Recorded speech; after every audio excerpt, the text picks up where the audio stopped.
Alright, so we're outside now. We're going to tune this bow. We've already shot it through paper from about 8 feet and I'm shooting straight bullet holes. I got my peep set where I want it. I'm not getting much more string twist with it. Now, the awesome thing about these 365 targets is they do come with this crossface, and it makes it real easy to start getting your sights and everything set in. You really have a really good vertical and horizontal planes to shoot from. But for the walk back tune, we're gonna shoot our first arrow right here at the top of the target, and we're gonna add our 20-yard pin from a distance of 20 yards.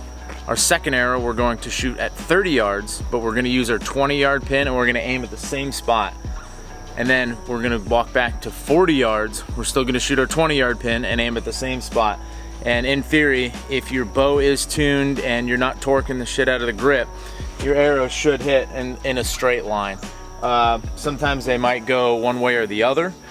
Some of that could be myself, because I'm not the greatest archer in the world, but if you get consistently leaning one way or the other, what you're gonna wanna do is you're gonna wanna move your rest for where you want your 40-yard arrow to go. So if your 40-yard arrow is hitting 3 inches left of the line, move your rest a tick over to the right, go back to 20 yards, re-sight in your bow, because then it'll have changed your point of impact with your peep and your sight. So you wanna re-sight in your bow. Shouldn't take too long, maybe a few clicks on the windage, and then go back and do the same thing again. Shoot your 20-yard arrow right at the top of the target, walk back to 30, shoot your 20-yard arrow again, and mark it in the same spot, and go back to 40, do it again. And you wanna do this until you get them all in a straight line, or within, even for me, if I can get them within a half an inch or 3/4 of an inch from the line consistently, for me that's kind of acceptable. 40-yard group, if I can get them in here, you know, I'm happy with it on most days.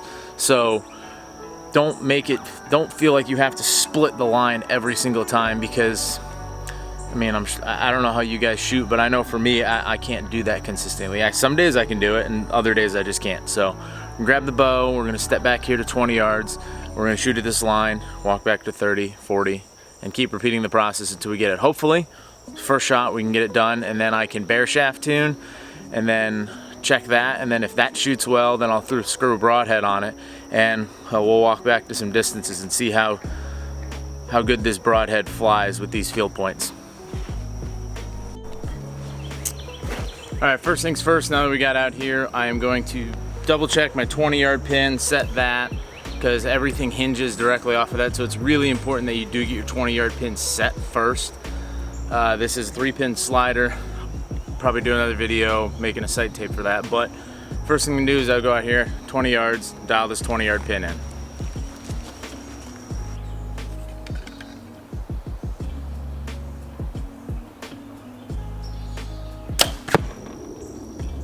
All right, now that I have my 20-yard pin set, I'm going to shoot a fletched shaft at 20 yards and a bear shaft. This bear shaft that I have is the same arrow weight. It's 520 grains. I wrapped a bunch of masking tape around it to get the weight the same, so the dynamic spine of the arrow reacts the same out of the bow. But ideally what I want to see is these two arrows stacked up next to each other, or as close as I can get them. I'm looking for the point of impact of the knock in the target. If it's kicked out one way or the other, then that tells me my arrow is not coming straight out of the bow, that it's actually being deflected or pushed one way rather than the other, and the fletchings are helping correct that and hitting where I want to. So 20 yards, bear shaft versus a fletched arrow. Here we go. This is going to be the fletched shaft for the bear shaft tune.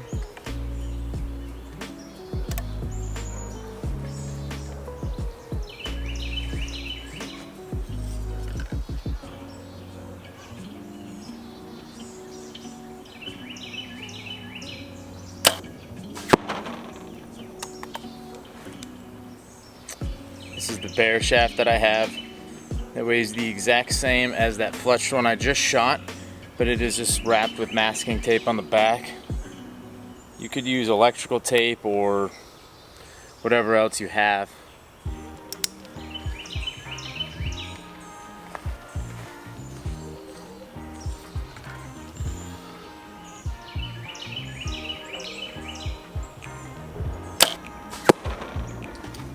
This is highly acceptable. It's not that often that you can get bare shafts to tune. A lot of it has to do with the archer too. If your grip's a little off, you're gonna put a lot of input into that bow and it's really gonna throw that arrow off. But this is perfect at 20 yards. This is exactly what I'm looking for. I have my bare shaft and my fletched arrow. They're touching, they're both in the same line. One of them's not kicked way off to the other. So, super thrilled with that. This makes me believe that it's gonna be easy to tune this bow. This RX-4 has been easy to tune from the get-go, and even since I put these new strings on it, it's been super easy. So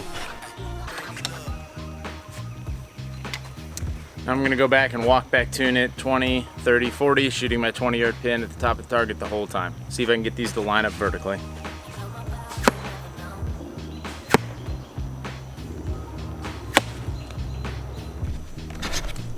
So this really couldn't have been any more of an easier tune.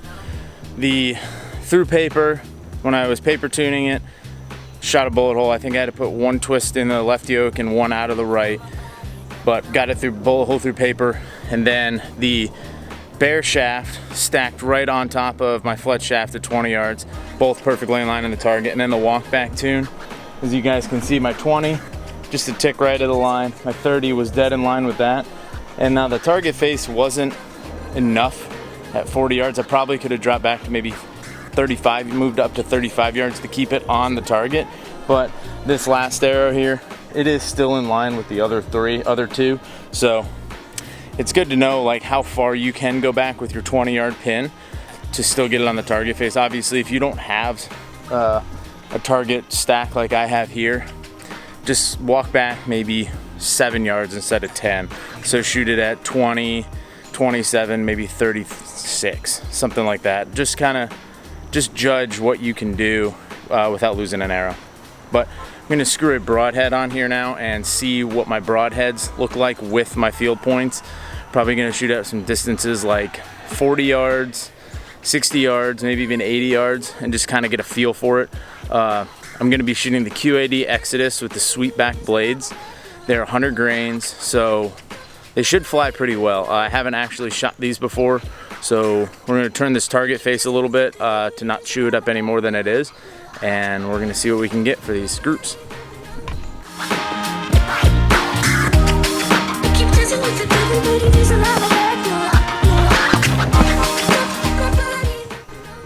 I'd say probably up until this point, this video hasn't really been that instructional because it's been tuned. So I mean, it goes to show you that buying quality equipment, using quality products, that if you get everything square and plumb and you have a good grip on the bow, like it's repeatable and you can get a good tune out of it.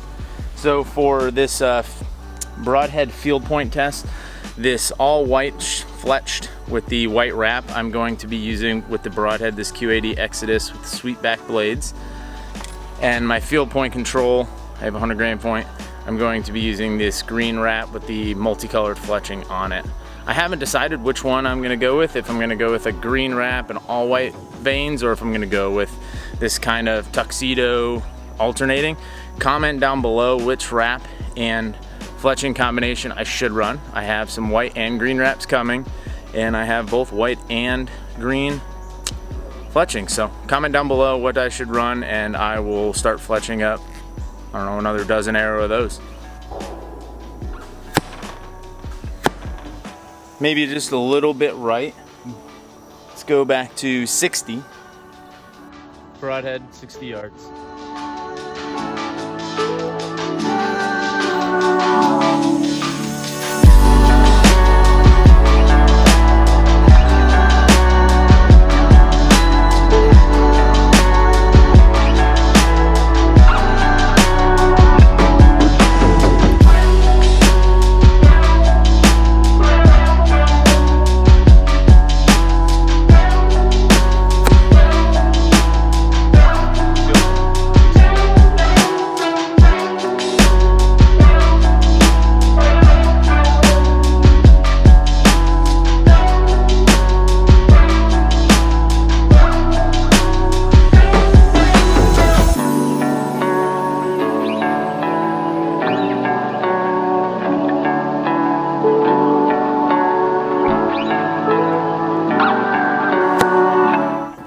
field point was just a little higher than my broadhead, but still both of them were within the acceptable range right now. Honestly, as well as this bow is shooting with the walkback tune, the bare shaft tune, and the paper tune, the broadhead tune is not far off at all. And right now I don't think I want to change anything. I think I'm going to continue to shoot it just like it is. If I consistently get them just a tick low, I might move my rest just a little bit, but I think for now I'm going to get all 3 of these screwed in and shoot 3 of them for a little bit and see how they group at yardage. I don't think I'll shoot them anything inside of 60 because, man, they are hitting at 60 really good. They hit at 40 really good. I can only imagine that they're gonna hit just as good at 20. But for me, getting ready to go out west, I am gearing up for some longer range shots. My effective range is not gonna be out in the 80 to 100 range, but I feel like if I can shoot out into that 80, 100 range, that makes the 20, 30, and 40 yard shots a lot easier. It makes my target look a lot bigger. So that's what I'm gonna do, man. I hope you guys might have learned something in this video about tuning your bow. I know I didn't do a lot to actually tune it because when I put the new strings and cables on it and I paper tuned it, I got a plane. Oh my God, I got frogs going off. I got planes flying overhead. So I hope you guys picked up something from this video. Maybe you did, maybe you didn't, but like the video, please leave a comment down below if there's something you want to see me to do. Leave a comment on how you want me to fletch my arrows. These are your 2 options. I think I'm going to choose one of these, and if you guys have any opinions on it, man, I'm good with either, so you let me know. This Q80 Exodus, they fly great. Again, I just done my research on these products. None of these guys are giving me anything. They're not paying me anything. No one's telling me to say this. This is just good quality products, and this is the stuff I'm gonna put in my quiver this year. And if this is something you're interested in, then you should put it in yours. But thank you for watching these videos, guys. Please like the video, subscribe, leave a comment down below. Yeah, thanks.